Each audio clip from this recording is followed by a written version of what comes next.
Salut YouTube, c'est SuperBoki. Nouvelle vidéo Unraid où je vais te montrer la nouvelle configuration hardware de mon serveur de prod qui m'a permis, accroche-toi, de diminuer ma consommation en électricité par 2. Ai-je dû faire des concessions sur mon utilisation pour parvenir à ce résultat? On va voir ça tout de suite en se retrouvant sur notre interface Unraid. Avant de rappeler ma nouvelle configuration, je vais rappeler mon ancienne, à savoir un Xeon E5 2640 V3 qui faisait le boulot, 8 cœurs 16 threads, mais un TDP à 90 watts, ça pique un peu. Ce processeur était monté sur une carte mère Wallandi X99TF. Oui, Wallandi ça ne se prononce pas comme ça, mais c'est plus simple à dire. Cette carte mère avait plusieurs avantages, son prix, donc là c'est 98 €, mais je l'avais payé aux alentours de 90 €. Ensuite, la possibilité d'utiliser de la DDR3 ou de la DDR4 ECC ou non. Tu peux également mettre 2 NVMe sur ta carte mère. Tu as 3 ports PCI Express. Dans mon cas, j'en avais un pour la carte pour le transcodage Plex, une seconde pour ma carte graphique pour le gaming, et le dernier pour ma carte 10 Gb pour connecter sur ma Freebox Delta. Pour résumer, cette ancienne configuration répond totalement à mes besoins, juste ce petit truc de consommation qui me dérangeait un peu. Attention, on passe au reveal.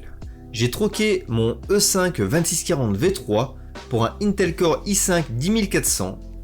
Là tu vas commencer à bégayer et à écrire Jean-Kevin sur ton clavier, mais c'est pas un processeur pour les serveurs, t'as pas assez de threads, il va être surchargé. Je pourrais l'entendre, sauf que moi il correspond parfaitement à mon besoin et je vais t'expliquer pourquoi. La première chose, c'est son TDP, 65 watts au lieu de 90 auparavant.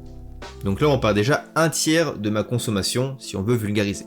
Le second avantage qui me fait basculer, c'est l'IGPU, un Intel UHD 630 qui me permet de pouvoir faire mon transcodage Plex.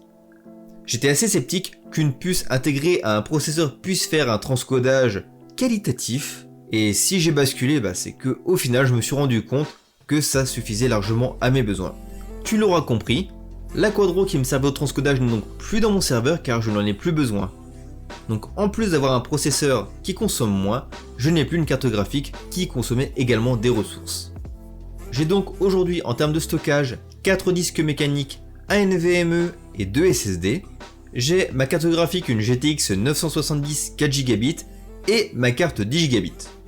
Qu'est-ce que ça représente en termes de consommation? Très bonne question. Malheureusement, ma prise qui est censée me ramener mon voltage ne fonctionne pas, mais j'ai un onduleur.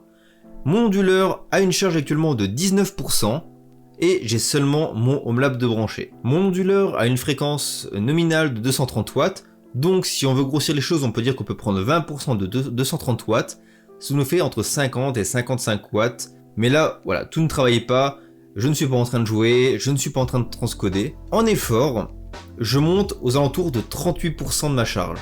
Donc en termes de consommation maximum, je vais rarement dépasser les 70 watts, là où auparavant, je dépassais les 120 watts. Concernant la charge de CPU, j'étais un peu sceptique concernant le faible nombre de threads, mais force est de constater que pour l'instant, je n'avais jamais été dans le rouge. Même lorsque je joue, j'ai assigné 6 cœurs à ma VM de gaming, et j'arrive très bien à le jouer par exemple à Hitman 3, full résolution, sans problème. Donc très content. C'est tout pour cette vidéo où j'ai présenté une alternative moins énergivore pour votre Homelab, donc on n'est pas forcément obligé de se ruer sur des Xeon pour pouvoir faire le boulot. Là j'ai un petit i5 10400 qui suffit très bien. Je n'ai pas parlé de la nouvelle carte mère du processeur, je n'ai pas parlé de la carte mère car l'intérêt de cette vidéo était surtout de parler du processeur et de ses possibilités. En parlant des fonctionnalités, tu auras compris que maintenant j'utilise Plex avec un transcodage hardware via le IGPU.